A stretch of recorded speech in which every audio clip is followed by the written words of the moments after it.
Neste vídeo, vamos apresentar a solicitação de certidão de acervo técnico online.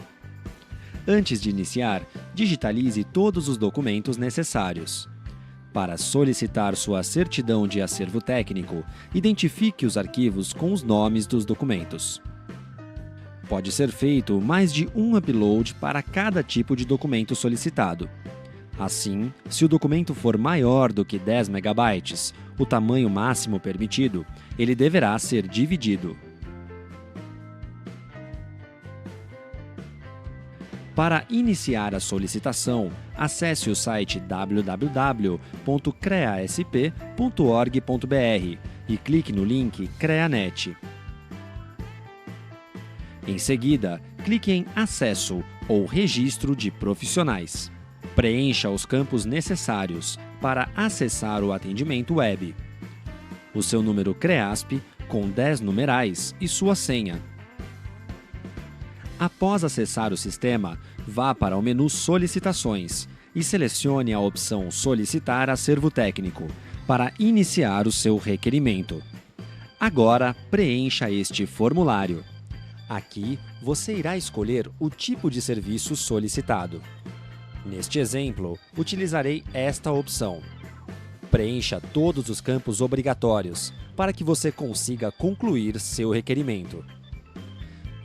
No campo Descrição de atividade, você deverá preencher conforme a ART, execução da obra ou prestação de serviço.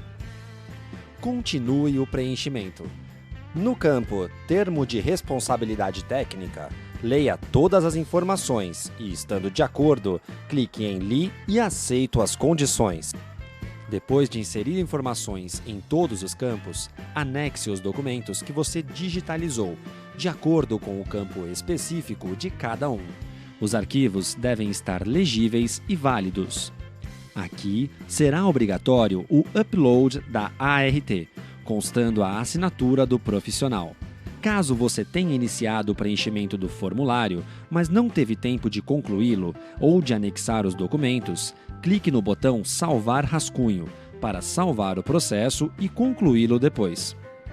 Neste caso, os anexos não serão salvos.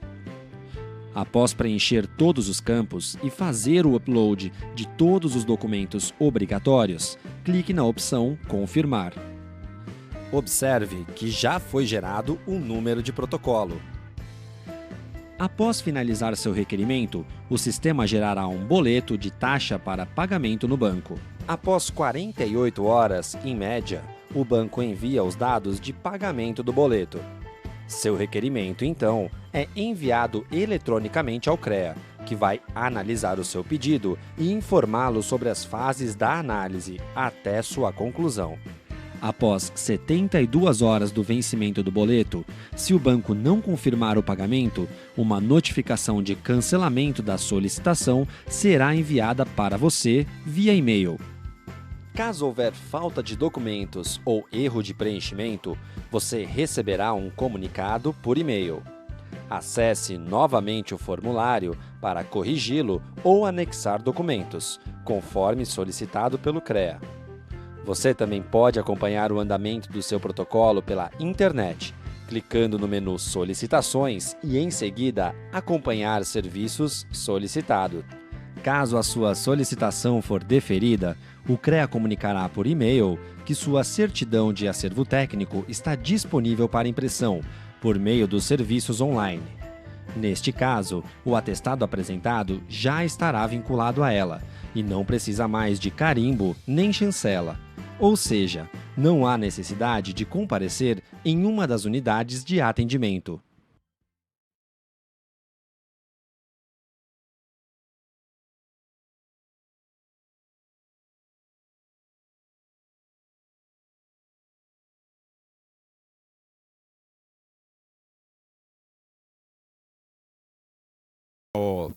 Certidão de acervo técnico do CREA para todos aqueles que têm emissão de RT, pode ter isso daí como se fosse uma certidão de fato. Ela é muito importante aí para quem vai participar de licitações, né? É pedido a CAT, né? Então, esse acervo técnico, então, para quem recolhe a RT, trabalho teu, depois que você dá baixa, você monta esse acervo técnico e, como apresentou no vídeo, isso fica registrado e disponibilizado para você apresentar como um documento válido de toda a sua carreira, né? Você começar logo depois de recém-formado, que nem eu, que tenho 5 anos de formado, aí a gente acaba tendo, então, aí um rápido acervo. Bem, senhoras e senhores, nós vamos dar início, então, às nossas apresentações de hoje, do nosso ciclo, cujo tema do ciclo é inovação e tecnologia na engenharia, arquitetura e agronomia. Ontem nós tivemos a abertura do ciclo, onde nós tivemos a participação do professor Fernando Landgraf e do professor José Galizia Tundizi, comentando sobre inovação e tecnologia no amplo espectro, vamos dizer, da parte como que isso está no mundo, como que isso está no Brasil e quais são as políticas, quais são os caminhos. Hoje, nós temos aqui a grande honra de ter participando as agências de inovação da cidade de São Carlos, a cidade tida como cidade da tecnologia, cidade da inovação. E a proposta de ter trazido as duas agências no dia de hoje é que, como o próprio nome diz, é que elas vão agenciar alguma ideia nossa, elas vão interagir conosco, elas vão interagir com alguma ideia que a gente possa ter, e às vezes esses caminhos não estão bem evidentes. E a nossa proposta, então, é trazer aqui os colegas. No primeiro momento, nós vamos ter aqui o professor Eduardo Vieira de Brito, né, da agência USP. O professor Eduardo, ele é administrador, formado pelo Mackenzie, tá certo? Especialista em gestão estratégica pelo PCG Exalc da USP. Atua como analista para assuntos administrativos na Universidade de São Paulo desde 2010, exercendo atividades junto ao Núcleo de Inovação Tecnológica da Universidade. Desenvolve atividades de gestão e orientação em propriedade intelectual, transferência de tecnologia e projetos de cooperação tecnológica no campus São Carlos. Eu já de antemão agradeço a disponibilidade do Eduardo, e a proposta é que haja a apresentação primeiro da agência USP, depois da agência UFSCar, que eu vou nominar depois o colega que vai estar apresentando para vocês. Lembrando que nós estamos com uma transmissão ao vivo. Se houver alguma pergunta no meio do caminho, eu vou ter que passar o microfone para quem fizer a pergunta, para que haja áudio na gravação, tá bom? E agradeço aí, deixo aqui com o Eduardo a palavra.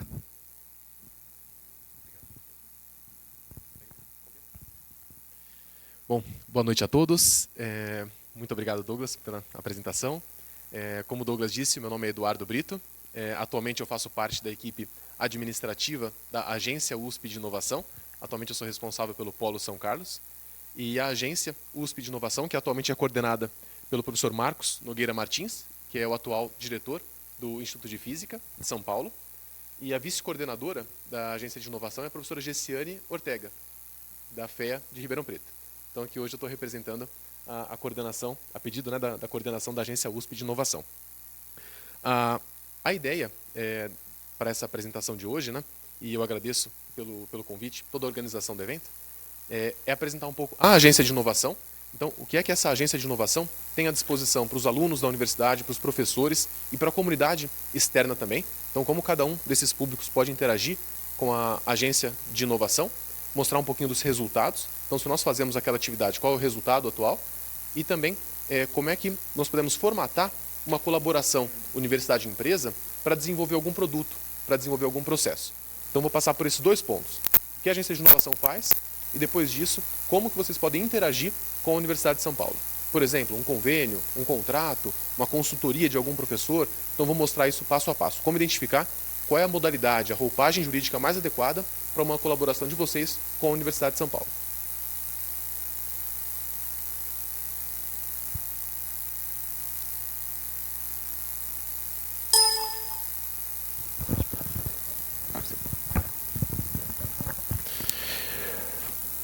Bom, então a Agência de Inovação, ela foi criada lá em 2005, 2006, a Agência de Inovação da USP, logo depois da Lei de Inovação, que é de 2004, né? E o objetivo é fazer a gestão das propriedades intelectuais, a gestão do conhecimento gerado dentro da Universidade de São Paulo, em prol do desenvolvimento do Estado. Hoje nós temos a nossa sede em São Paulo, no campus capital, e nós temos escritórios, polos de atendimento em São Carlos, Ribeirão Preto, Piracicaba, e nós estamos localizados então aqui nesse campus, né?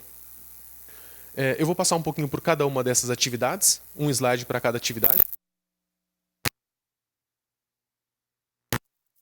Vocês podem levantar a mão e fazer durante a apresentação.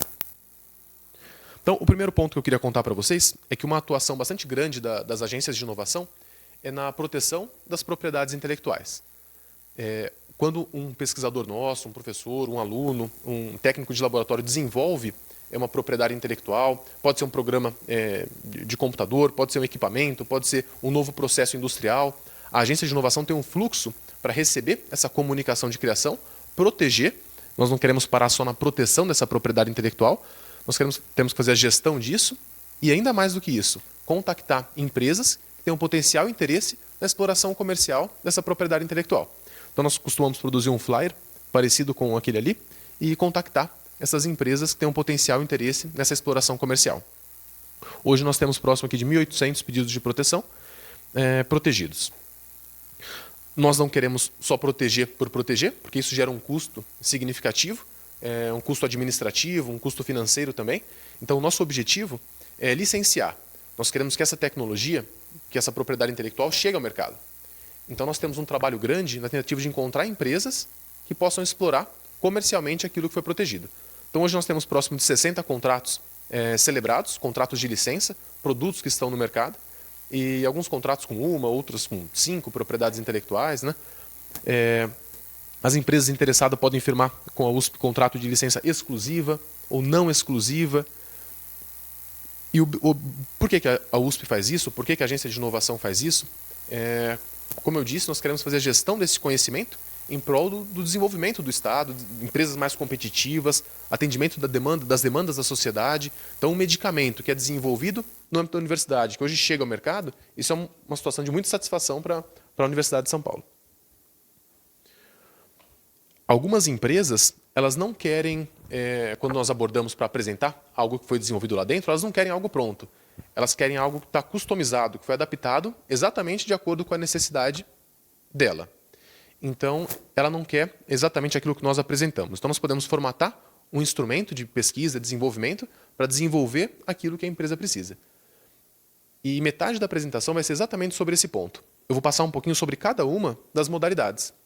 Então, existe convênio, contrato, consultoria, termo de transferência de material, termo de confidencialidade. Existem várias formas de colaboração e é muito importante saber identificar quando é o caso de utilizar cada uma dessas colaborações. Então, eu trouxe até alguns exemplos de como que nós recebemos essa demanda e nós vamos decidir juntos aqui sobre qual é o formato mais adequado. E uma novidade bacana para vocês é a existência do novo portal de convênios da USP. Então, o que nós ouvíamos falar no passado é que, olha, eu quero desenvolver um produto em conjunto com vocês, mas eu sei que o tempo de tramitação é muito grande. Então, de repente, a empresa tem uma demanda hoje, isso demora lá 4, 5 meses para ser aprovado e assinado, de repente a empresa já tem até outra necessidade, né? Então, qual que é a notícia boa? Foi lançado na USP o novo portal de convênios. E o que ele tem de diferente? Além da tramitação ser eletrônica, ser bastante ágil, ele tem minutas pré-aprovadas. Então, se a empresa aceita a nossa minuta padrão, isso nem passa pelo jurídico da USP, o que é uma situação muito bacana. Se a empresa tiver que necessariamente fazer alguma alteração, isso vai passar pelo jurídico, mas o jurídico consegue observar exatamente o que é que foi alterado nessa minuta. Então, a análise, ainda que tenha modificação por parte da empresa, ela é muito mais rápida. Ele consegue o sistema garante para ele de que a única alteração foi naquela cláusula. Então, ele não precisa ficar analisando e procurando alguma modificação, de repente, naquele contrato de 7, 8 páginas, né? É uma mudança muito positiva. Depois eu vou voltar, então, nesse ponto de parceria, detalhando cada modalidade de colaboração. Uma outra atuação é no fomento à criação de novas empresas e algo bem interessante foi a criação do portal Solos. Hoje, se vocês entrarem nesse portal, vocês conseguem ver quais empresas, né, que já foram mapeadas pela agência de inovação, que foram criadas por ex-alunos da Universidade de São Paulo. Então, hoje nós temos próximo já de 1.000 empresas mapeadas e isso mostra um pouco do impacto da universidade no estado e no país, né? E esse site tem um conjunto de outras informações também. Em relação ao fomento, nós temos um conjunto de orientações bastante interessantes. Então, hoje, o aluno que quer empreender, ele costuma procurar a agência de inovação para conhecer um pouco mais sobre as oportunidades que ele tem. Então, por exemplo, o fomento. Nós podemos conversar com ele sobre o PIP FAPESP, que é uma linha de fomento não reembolsável, né? Você não precisa devolver o valor, e valores muito significativos, R$200 mil na fase 1, R$1 milhão na fase 2. Estou falando de valor não reembolsável, né? Não deve ser devolvido no final do projeto. Então, a agência tem um conjunto de informações bastante relevante. Além disso, formalização de convênio. Às vezes o aluno quer empreender e ele quer desenvolver aquele primeiro produto em colaboração com algum professor da USP, né? Utilizando algum equipamento, algum laboratório da universidade. Então, nós podemos orientá-lo como ele deve estabelecer essa parceria.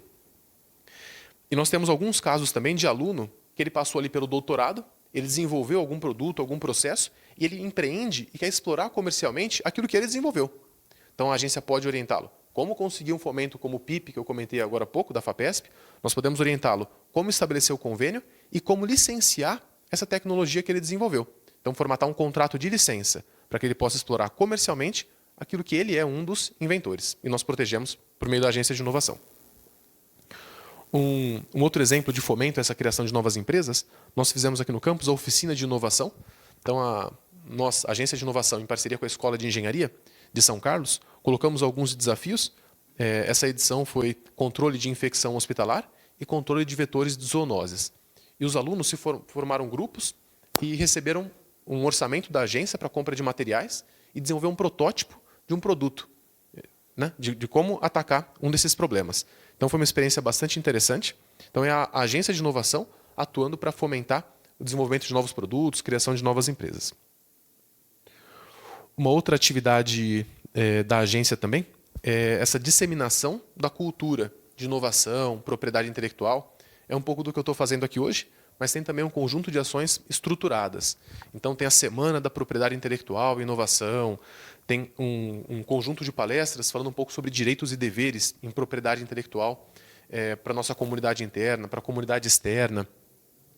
Curso de formação de agentes colaboradores. Então, as unidades acadêmicas podem contar com o apoio da agência para formar seus profissionais nessa área de inovação e empreendedorismo. Então, contem com a agência de inovação também nesse sentido. De repente, se vocês têm uma equipe na área de produção de vocês e que tem alguns projetos lá que poderiam ser desenvolvidos em colaboração com a USP, vocês podem nos convidar para esse diálogo. Vocês podem visitar a USP ou nós podemos organizar também alguma apresentação para tentar prospectar alguma parceria entre a USP e a empresa de vocês. Nessa linha de capacitação também, a agência atua em conjunto com as unidades para desenvolver matérias específicas de empreendedorismo, de inovação. Então, essa é uma atuação constante da agência. Eventos e internacionalização. Então, tem um exemplo de evento aqui, que é o BIN, Business and Innovation Network, em colaboração com a Universidade de Sheffield e com a Universidade do Porto. Então, é um exemplo de colaboração voltada para a inovação. Está acontecendo nesse momento em São Paulo um encontro também da Rede Listo, que é uma colaboração com 10 universidades de vários locais, vários países. Então, existem várias colaborações, sempre no sentido de proporcionar essa troca de experiências, né? A Bolsa de Empreendedorismo é um pouco diferente. Nós queremos proporcionar para o nosso aluno uma experiência no exterior. Então, o nosso aluno pode ficar de 2 a 6 meses em uma instituição no exterior, aprendendo um pouco sobre inovação e empreendedorismo. Pode ser uma empresa, pode ser uma universidade, pode ser uma agência de inovação, mas a agência lança esse edital anualmente para proporcionar essa experiência para o nosso aluno. E, por fim, para fazer essa introdução rápida sobre a agência de inovação, eu coloquei esse slide porque, a partir de 2013, se eu não me engano, nós passamos a atender também a comunidade externa. Então, nós tínhamos esse conjunto de atividades para a comunidade interna. E, a partir daí, 2013, nós passamos a receber vocês também das empresas, de outras instituições. Então, se você, hoje, empresário, quer conversar sobre propriedade intelectual ou está na dúvida se o que você tem merece ser registrado, isso é um registro de software ou isso deve ser um pedido de patente? Então, nós podemos dialogar. Então, nós podemos fazer o depósito para vocês, a proteção? Não, isso não. Mas nós podemos dialogar. Podemos passar um pouco daquela informação que nós temos para vocês. Conversar um pouco sobre as modalidades de colaboração, de parceria, como formatar essa parceria, como vai ficar a cláusula de propriedade intelectual em um convênio, conversar sobre contrato de licença e formas de remuneração. Então, é por royalty, é por pagamento fixo, são fixos mensais, anuais, é um fixo único. Então, conversar um pouco sobre a nossa experiência em propriedade intelectual, contratos de transferência de tecnologia com o empresário. Tá? Basta você entrar no site, agendar um atendimento, e nós podemos dialogar sobre um desses assuntos. Eu separei esse slide, na verdade tem 2 slides aqui, ou 3, que eles estão entre essa primeira apresentação, esse overview da agência de inovação, e o próximo tema, que é como colaborar. Então, como de fato formatar uma parceria com a USP. Por que eu trouxe esse slide? Porque geralmente o pessoal nos pergunta isso. Então, se a USP é uma instituição pública, por que ela está preocupada em proteger? Por que ela quer patentear aquilo que foi desenvolvido? Né? Por que ela quer registrar o software? Por que ela não deixa isso aberto e todos podem explorar, todos podem utilizar? Né? Então, eu já preparei esse slide e trouxe. O ponto central é o seguinte: quando nós temos um resultado de um projeto de pesquisa, ele está ali pronto, ele pronto para ser protegido, para ser patenteado, mas será que ele está pronto para ir para mercado já? Para ser colocado na prateleira? Então, geralmente não. Então, nós temos algo que foi desenvolvido, mas que ainda necessita ali de R$300 mil, de R$500 mil, às vezes R$1 milhão, para conseguir chegar na prateleira. E será que alguém vai investir todo esse valor, né? Se ele não tiver uma proteção mínima? Porque o concorrente dele, na hora que ele acabar de desenvolver isso, ele vai dar um Ctrl+C, Ctrl+V e vai colocar junto com ele o produto no mercado sem ter feito todo esse investimento. Né? Então, será que alguém vai topar fazer esse investimento naquilo que foi desenvolvido lá pela universidade? Então, muito provavelmente não. Então, a nossa estratégia tem sido, algo foi desenvolvido, a agência de inovação identifica a melhor forma de proteção e passa a contactar as empresas, que se sentem motivadas a fazer esse licenciamento, fazer esse investimento, porque ela sabe que vai ter um tempo de exploração comercial com exclusividade, de modo que ela vai poder recuperar isso que foi investido. Então, essa tem sido a estratégia da universidade. Então, com a proteção de um evento, é possível obter retorno sobre os investimentos, fortalecimento da empresa no mercado, obter receita por meio da licença. Então, às vezes, a empresa ela não quer diretamente colocar esse produto no mercado, mas o que ela quer, o que ela pode fazer é licenciar para uma outra empresa. Então, ela desenvolveu um produto que ela não vai colocar diretamente, mas ela vai licenciar para a empresa X e ela vai obter receita por meio de royalties ou por meio de pagamentos fixos. E é um estímulo também à concorrência, porque diferente, essa proteção de propriedade intelectual, por exemplo, a patente, diferente do segredo industrial, que fica fechado dentro da empresa, o pedido de patente ele é público. Então, depois dos 18 meses, ele fica público no site do INPI. E é um estímulo à concorrência, porque os concorrentes podem ter acesso, eles não podem industrializar, eles não podem comercializar. Mas, para fins de pesquisa, ele pode ter acesso àquele documento e pode fazer evoluções a partir dali. Então, é um sistema que estimula a concorrência, estimula a pesquisa e o desenvolvimento. Um outro slide que eu separei, e que vocês podem contar com o nosso apoio também, é sobre a busca de anterioridades. Então, muitas pesquisas acontecem sem, de início, ter uma boa busca de anterioridades. Então, o que é que já existe nas bases de patente? Tá? Isso não é para inviabilizar o seu projeto, é porque você pode começar a partir dali. Então, muitas vezes a gente acontece de receber uma comunicação de criação e quando nós fazemos a busca de anterioridades, isso já está protegido nos Estados Unidos, na França, na Itália, na Suécia, em algum lugar do mundo, alguém já desenvolveu aquilo. Né? Então, qual que é um primeiro passo bacana para um projeto de pesquisa? Fazer uma boa busca de anterioridades. Não só nas bases de artigos, mas também nas bases de patentes. Então, e as empresas também têm se preocupado muito, não só para evitar, tentar reinventar a roda, né, ou gastar com algo que já foi até desenvolvido e protegido. Então, quais são outros motivos para se fazer uma boa busca de anterioridades? Então, obter informações para desenvolvimento de suas atividades, identificar especialistas de uma área particular de pesquisa. Então, se você trabalha em determinada área, você começa a fazer busca, você começa a perceber que sempre é o mesmo pesquisador que está depositando aqueles pedidos de patente, ou que está registrando aqueles programas de computador. Então, você consegue perceber quais são os especialistas dessa área do conhecimento. Avaliar a tecnologia de uma área do conhecimento, se preparar para as inovações dos competidores. Então, quais empresas que estão trabalhando nessa área que você está fazendo busca? Né? Em que área que elas estão investindo? Então, as empresas têm preparado áreas de atuação ali dentro da instituição de vigilância tecnológica. Então, eu quero saber o que meus concorrentes estão protegendo. Eu quero saber o que determinados pesquisadores estão protegendo. Você passa a fazer uma vigilância tecnológica da sua área de atuação. Bom, então, encerrada essa primeira parte sobre as principais atividades da agência de inovação, agora eu vou partir para a efetiva colaboração. Eu disse que nós podemos interagir de algumas formas. Teve um slide específico sobre desenvolvimento de produtos, processos. E agora eu vou contar sobre todas essas formas. Eu vou passar por cada uma dessas formas que estão listadas aqui. O que a gente tem percebido é que existem muitas matérias, muitas instituições incentivando essa colaboração universidade-empresa. Nós temos percebido isso aumentar, então o número de parcerias, mas um ponto crítico aí é a existência de parcerias informais. Então, isso é uma situação bastante complicada para a empresa e para a instituição, uma situação de insegurança jurídica grande. Então, quando se faz uma parceria verbal. Então, esse não é o caminho correto. O caminho correto é formalizar essa parceria por meio de um instrumento.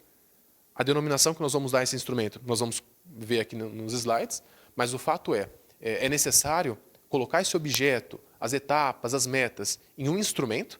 Né? Quem tem que assinar isso é o representante legal da instituição, e a empresa vai estar assegurada, e a universidade também. Então, uma primeira forma de colaboração que eu coloquei é o protocolo de intenções.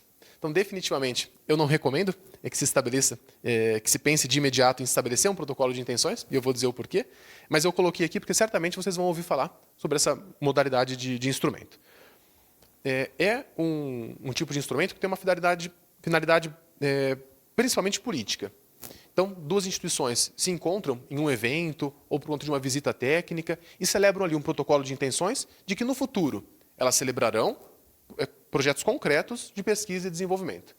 Então, você demonstra para os membros da sua instituição que você tem ali um estreitamento, tem uma proximidade com aquela outra instituição. Mas você não pode, por meio desse instrumento, já executar uma pesquisa, já executar um projeto. Você estabelece ali uma proximidade, de que nós trabalharemos em conjunto em projetos da área de ressonância magnética. Mas você pode começar a trabalhar já? Não. O que você vai fazer é tentar localizar interesses comuns, pesquisadores que trabalham em áreas similares, e aí sim, celebrar projetos específicos. Então, qual que é a minha sugestão? Se você puder já partir direto para o projeto específico, você vai ganhar tempo, porque isso exige também um tempo de tramitação, e você não pode, de fato, executar a pesquisa. Então, se possível, vale a pena seguir já para alguma outra das modalidades que nós vamos citar, que eu vou citar aqui. Então, ponto importante, destacar exatamente qual é o objeto dessa colaboração. Projetos serão implementados por meio de convênio específico. Então, um erro que geralmente o pessoal comete é: eu tenho um protocolo de intenção com a USP e já inicio uma pesquisa. De novo, você vai estar numa situação de informalidade. E isso gera uma série de providências depois. A empresa não consegue pôr o produto no mercado porque é preciso formalizar essa parceria. É uma situação bastante complexa, complicada. Tramitação e assinatura sempre pelo representante legal da Universidade de São Paulo. Um outro tipo de instrumento, esse muito utilizado, é o acordo de confidencialidade.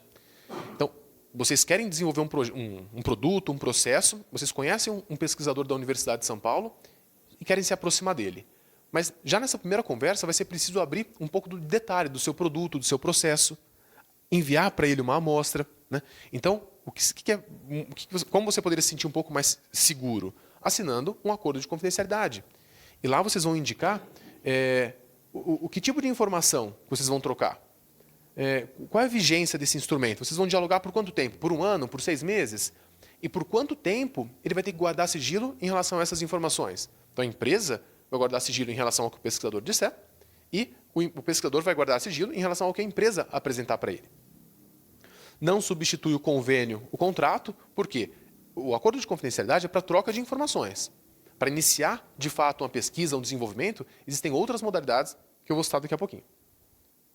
Tramitação e assinatura, também observar a assinatura pelo representante legal da USP. Uma novidade bacana que teve agora é que o representante legal para assinatura do acordo de confidencialidade é o diretor da unidade acadêmica. Então, isso ficou bastante rápido. No passado, era o reitor. Então, exigia uma tramitação e tudo isso ia para São Paulo para ser assinado pelo reitor da USP. Então, conjunto todo de docentes da USP, tudo isso ia lá para o reitor assinar. Agora, o próprio diretor recebeu essa competência para assinatura. Uma outra modalidade de colaboração, consultoria, assessoria. Então, uma característica bastante peculiar dessa forma de colaboração é que a interação empresa-pesquisador se dá diretamente, e não por meio da Universidade de São Paulo. O contrato assinado pela empresa é com o pesquisador, é com o professor da USP. Ele tem um procedimento junto à unidade acadêmica. Ele tem uma tramitação, ele tem que recolher uma parte do valor que ele recebe, mas o contrato é diferente de todas as outras modalidades. Nessa, o contrato é assinado diretamente com a pessoa física. E qual que é a característica principal? Nesse tipo de projeto, ele não usa a infraestrutura da USP, e o que ele faz é dar uma opinião em relação ao projeto que está acontecendo na empresa. Então, ele não utiliza infraestrutura da Universidade de São Paulo na consultoria. O próximo ponto, esse eu diria que é a maioria das colaborações, que é o convênio. Então, para desenvolvimento de produto, desenvolvimento de processo, utilizando infraestrutura da universidade. Então, a consultoria que eu falei agora há pouco não utiliza infraestrutura, é só uma opinião em relação ao projeto. O acordo de confidencialidade, só para troca de informações. Protocolo de intenções, para demonstrar o interesse de firmar acordos, mas você não pode começar a fazer a parceria ainda, a executar o projeto ainda. Aqui no convênio, esse convênio você já pode iniciar a execução das suas metas, das suas etapas, desenvolver o seu produto ou processo. Em algumas situações, você nem precisa assinar o acordo de confidencialidade inicialmente. Porque você pode estar diante de uma situação que você diz, olha, eu consigo dialogar com o meu parceiro, eu empresa, consigo dialogar com o meu parceiro lá da universidade, consigo construir o plano de trabalho, sem abrir informações confidenciais, portanto, eu não vou assinar primeiro um acordo de confidencialidade e depois um convênio. Eu vou direto para o convênio, porque o convênio tem cláusulas de confidencialidade. Então, o que vai ser dialogado no âmbito do convênio já está resguardado por esse instrumento. Então, em algumas situações, você não precisa assinar primeiro o acordo de confidencialidade. Então, pontos bem importantes. O primeiro que eu destaquei aqui é a participação da fundação de apoio. Vocês devem conhecer alguma fundação de apoio à pesquisa aqui da cidade de São Carlos, e muitas pessoas perguntam, é obrigatória a participação da fundação? Ela tem que participar? Então, no âmbito da USP, qual é o procedimento? A parceria ela pode ser USP empresa, ou ela pode ter a participação de uma fundação de apoio. E por que ela pode ter? A fundação ela pode ter uma participação na gestão financeira dos recursos. Então, se o seu projeto vai ter uma quantidade de recursos financeiros, e você precisa de um apoio para fazer essa gestão financeira, compras, importações, relatórios, você pode contratar, incluir no convênio, essa fundação de apoio. Então, você vai ter esse benefício de ter alguém, uma parte do contrato, sendo responsável pela gestão financeira, mas eles cobram por isso também. Então, tem um ponto positivo, tem um ponto negativo. Você tem que avaliar se, para o seu caso concreto, faz sentido ter a fundação de apoio. O que é que não pode acontecer? A fundação de apoio substituir a Universidade de São Paulo. Então, isso não pode acontecer. Se tem um professor USP participando do projeto, necessariamente o representante legal da instituição é que tem que assinar. A fundação ela pode entrar, mas não para substituir a Universidade de São Paulo. Objeto bem definido, o que é que você pretende desenvolver? Produto, processo, o que é que você vai desenvolver? Tem recursos financeiros ou não? Nem todo projeto tem recurso financeiro. Em alguns casos, a empresa entra com conhecimento, com know-how, com material, o nosso pesquisador com conhecimento prévio, com infraestrutura, e não tem recurso financeiro aportado diretamente por uma das partes. Por outro lado, tem convênios de alguns milhões de reais. Então, não necessariamente é preciso ter recurso financeiro envolvido. É preciso um plano detalhado financeiro. Então, se existe recurso financeiro, é preciso demonstrar exatamente como esse recurso entra na instituição. Qual é o cronograma de entrada? Além disso, qual é o plano de aplicação? Cada centavo indicado ali é preciso ser demonstrado. Isso é para comprar o filamento para impressão, isso aqui é para comprar impressora 3D. Você tem que detalhar todo o seu cronograma de desembolso, todo o seu plano de aplicação. Nenhum centavo ali pode ficar solto. Tem que detalhar o que é que você vai fazer com esse recurso. Propriedade intelectual. Então, esse é um ponto de bastante interesse das empresas. Como que a USP trata esse ponto? Então, em resumo, a USP trabalha com divisão, com copropriedade dos resultados. Então, se nós chegarmos no final do nosso projeto e surgir uma propriedade intelectual, nós seremos coproprietários. Mas vocês, a empresa, o nosso parceiro, ele tem a prioridade na exploração com exclusividade. Então, vocês observem que são dois aspectos. Nós seremos coproprietários, mas vocês podem explorar com exclusividade aquilo que foi desenvolvido. Em alguns casos, a empresa diz, olha, bacana, chegamos aqui no final do projeto, 1 ano, 3 anos, 5 anos, muito bacana o resultado, mas eu não tenho interesse em explorar comercialmente. Aí, nessa situação, nós podemos oferecer para uma outra empresa. Essa empresa, a empresa terceira, vai remunerar a USP e a sua parceira no desenvolvimento por estar explorando comercialmente. Então, nós vamos oferecer para um terceiro, se a empresa não tiver interesse, o nosso parceiro não tiver interesse, e der o consentimento para apresentar para uma outra instituição. Então, é uma situação, geralmente, que deixa a empresa numa situação bastante confortável. Ela colaborou e vai ter o direito de explorar com exclusividade. Tramitação e assinatura. Também houve delegação de competência e, atualmente, quem está assinando é o pró-reitor de pesquisa. Então, além da movimentação para a criação daquele novo portal de convênios que eu comentei, com minutas pré-aprovadas, houve também essa delegação de competência, com alguns acordos sendo assinados pelo diretor da unidade, outros pelo pró-reitor de pesquisa, alguma coisa permanece no reitor, alguns contratos na agência de inovação.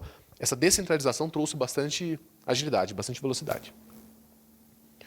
Uma outra modalidade, chegando aqui já no final das modalidades, é o contrato de prestação de serviço. Então, qual que é a característica dessa colaboração? Não existe a reflexão para desenvolvimento de um produto, para desenvolvimento de um processo. É uma rotina de testes. É uma rotina de testes que vai ser aplicada pelo nosso pesquisador e não existe essa reflexão, esse desenvolvimento de novos produtos e processos.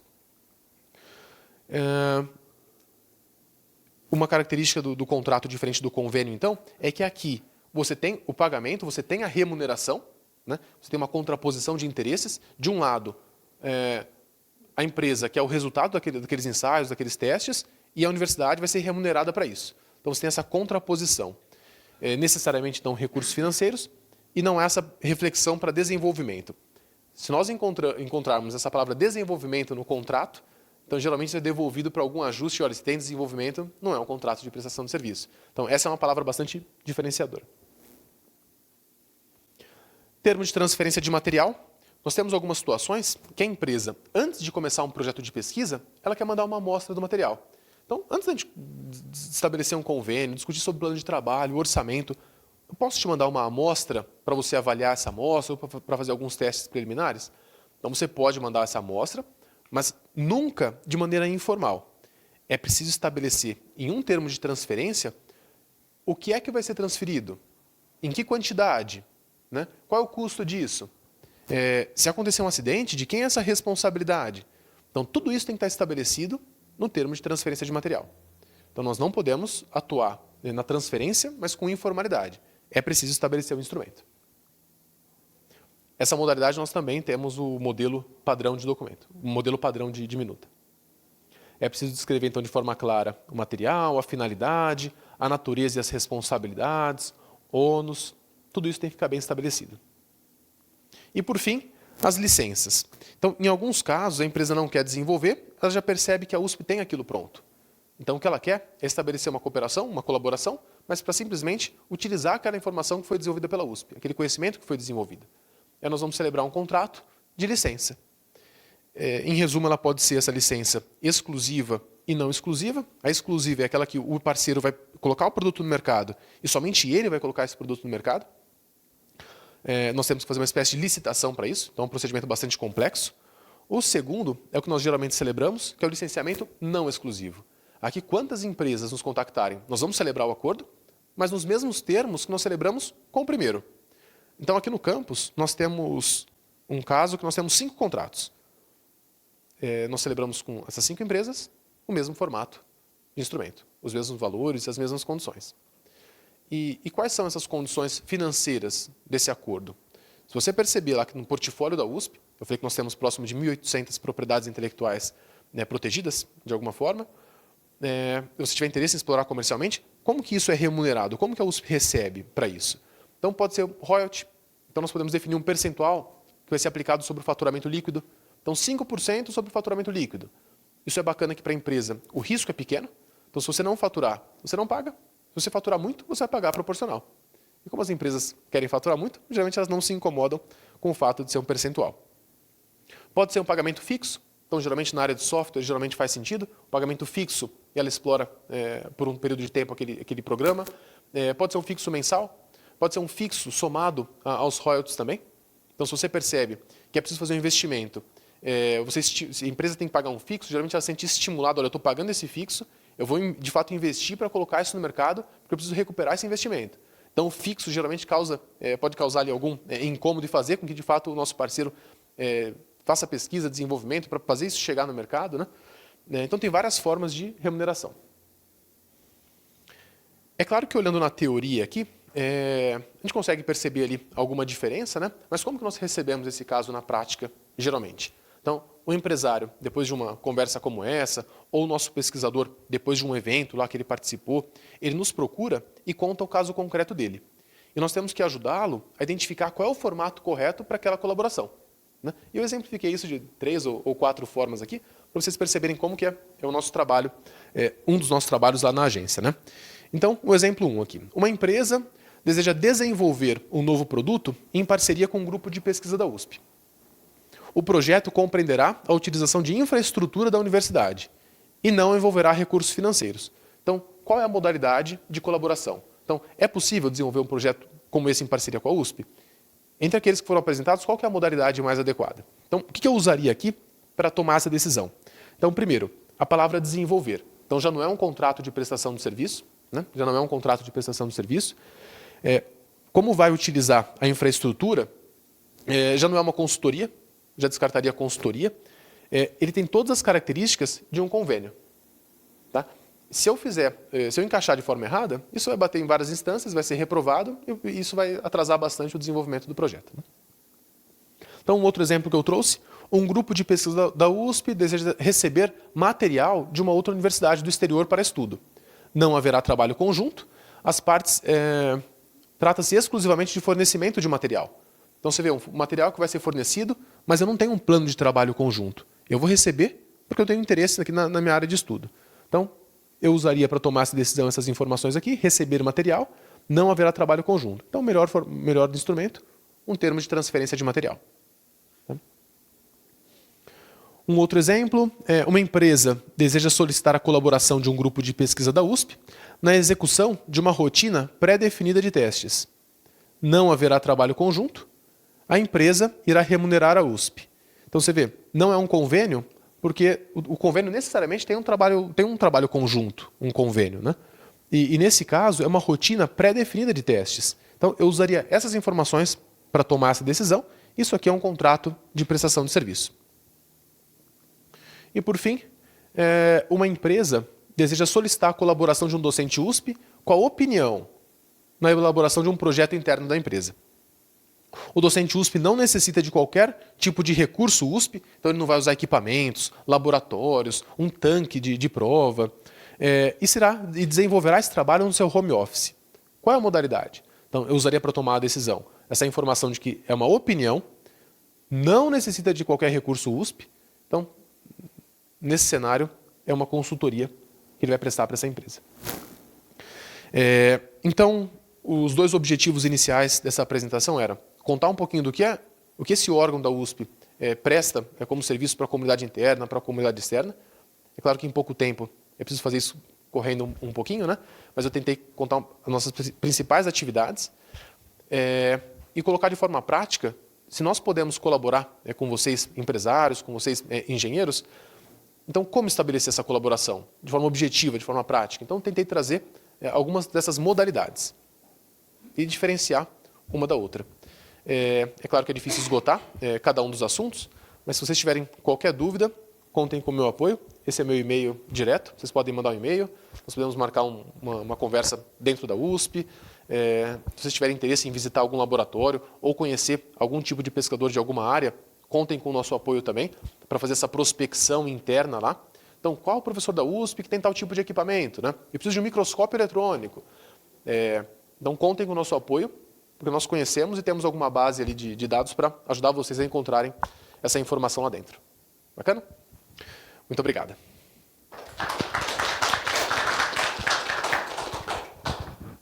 Obrigado, Eduardo. Obrigado, Eduardo. A gente vai abrir aqui uns 5 minutos aí para algumas perguntas que o pessoal tem. E aí, na sequência, vamos falar o próximo palestrante. Bem, Eduardo, eu parabenizo aí também a apresentação. A propósito é esse, trazer para o conjunto de engenheiros, arquitetos e agrônomos aí as oportunidades. Eu vi ali que tem muita coisa, né? A gente às vezes quer só uma simples opinião, às vezes a gente quer um trabalho. E nesse é só uma pergunta, não sei se você consegue. me passar aqui, eu vi que você mostrou várias modalidades aí. E como que anda a agência em termos assim, qual que está predominando? Muito convênio aqui na cidade. Eu gostaria que você tivesse alguma informação da cidade, se você tiver. Olha, nós temos convênio com a prefeitura, temos convênio com o hospital, temos convênio... ou termos, alguma coisa só para passar assim, para o nosso conjunto aqui, é a atuação mesmo, a ação aqui local. Tá bom? Pode ser? Vamos lá. Bom, então, a minha atuação é local, então eu fico localizado aqui no Polo São Carlos, e a agência participa dessa formatação de parceria em 2 momentos. Então, no contato inicial, então, o empresário ele deseja saber quais são as possibilidades e qual o formato mais adequado para essa colaboração específica, então nós participamos desse momento. Para iniciar a tramitação, é pela unidade acadêmica dele. Então, se ele é da engenharia, tem um setor de convênios da Escola de Engenharia. Se ele é do ICMC, tem o setor de convênios do ICMC. Então, o número exato não passa pela agência de inovação, né, mas passa pelas unidades acadêmicas. Então, a agência de inovação não centraliza esse número. Né, mas, em relação à modalidade, qual que predomina, eu vejo um número muito grande de convênios, ou seja, desenvolvimento mesmo de produto, de processo, uma participação grande dos nossos pesquisadores, alunos de pós-graduação nesses projetos, compondo a equipe técnica, né, e também de consultoria. Um número grande também de consultorias. Eu vejo que é o que predomina bastante.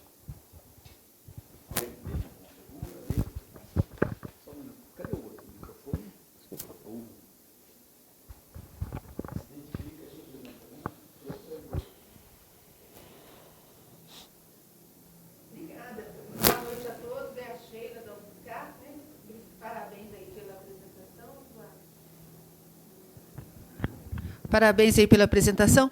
Uma dúvida mais pontual mesmo. Então, assim, você acabou de falar agora dos alunos da pós-graduação, né? E aí isso que eu queria perguntar, até nas consultorias, os alunos têm participado também, mais formalmente, e como é que fica o vínculo depois que termina o curso, né? Então, como é que a agência tem trabalhado, aí o aluno defende o mestrado, defende o doutorado, e como é que fica depois em relação a isso? Bacana. Obrigado, professora Sheila, pela pergunta. Então, em relação ao primeiro ponto, né, a equipe, então, cada parceria como essa, você tem que descrever uma equipe técnica. Descrever uma equipe técnica. Então, no convênio, no contrato, você vai indicar lá. Então, quem é o professor? Então, necessariamente tem que ser um docente que coordena esse projeto, convênio, contrato, e vai descrever a equipe técnica dele. Né? E a consultoria prestada pelos docentes USP, né, a nossa regulamentação, os docentes, que tem essa tramitação junto à unidade dele. Então, esse é um primeiro ponto. Em relação aos alunos, eles participam bastante. Então, geralmente, quando nós temos um quadro de criadores de uma propriedade intelectual, geralmente nós temos o professor orientador e um conjunto de alunos, né, que participaram daquele desenvolvimento. Mas é um desafio no ciclo. O ciclo que eu quero dizer a pesquisa é iniciada, nós chegamos ali a algo que pode ser protegido, nós fazemos o contato com essa empresa, mas geralmente esse aluno se forma e vai embora. Né? E um desafio é que parte desse conhecimento vai embora junto com ele. Porque uma coisa é a propriedade intelectual que foi protegida, mas é preciso também pessoas, é preciso ter pessoas para fazer essa transferência de conhecimento para aquela empresa que quer colocar esse conhecimento na linha de produção. Né? Então, o fato desse aluno ir embora é um desafio para a gente. Em alguns casos, o grupo tem um know-how grande naquela área e ele segue naquela linha de pesquisa. Mas existem casos que o aluno é que trouxe aquela sugestão, né? O aluno é que tem aquele conhecimento, aquele foco maior. De repente, o grupo trabalha com laser, mas o aluno traz um desafio aqui para a área odontológica. Né? Então, o aluno vai embora com esse conhecimento mais forte dessa área odontológica. E, às vezes, a linha de pesquisa para ali. Né? Segue no laser, mas não focado para a área odontológica. Então, a saída do aluno é, de fato, um desafio para a gente nesse processo de transferência de tecnologia. Né? Boa noite. Obrigado.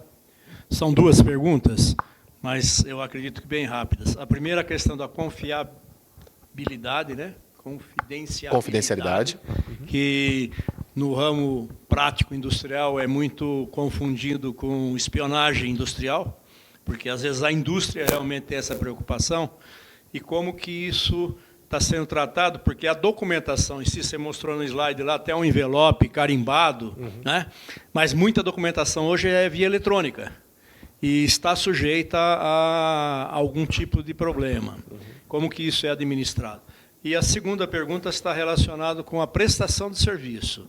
A prestação de serviço, ela envolve uma empresa CNPJ, e se esse prestador de serviço, ele recolhe os impostos relativos ao serviço. Bacana. Então, em relação à primeira pergunta, é o acordo de confidencialidade, né?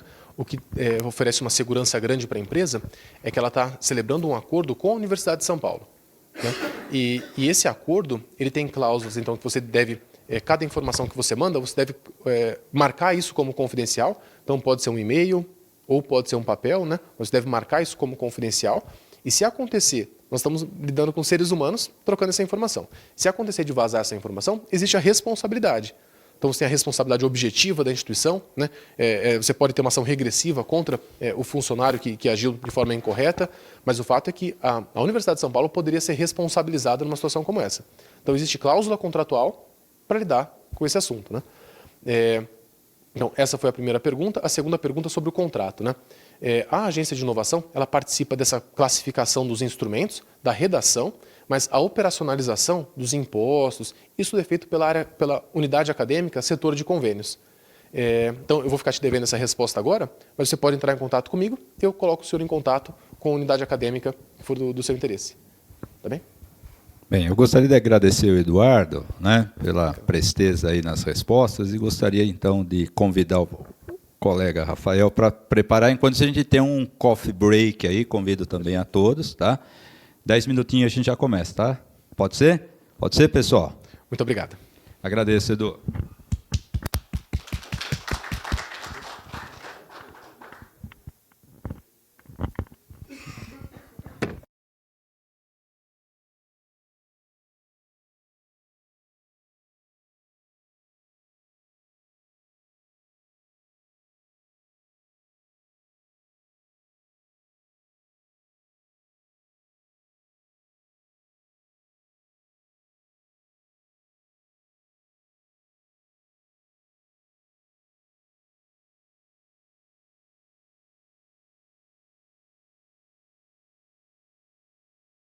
Eduardo, não, volta aqui, Eduardo. Pessoal, a gente costuma entregar aos participantes um certificado, tá certo? E um brinde aqui da associação e obrigado.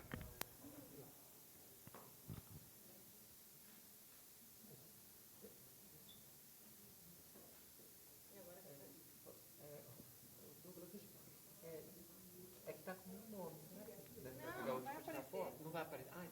Então, desculpa.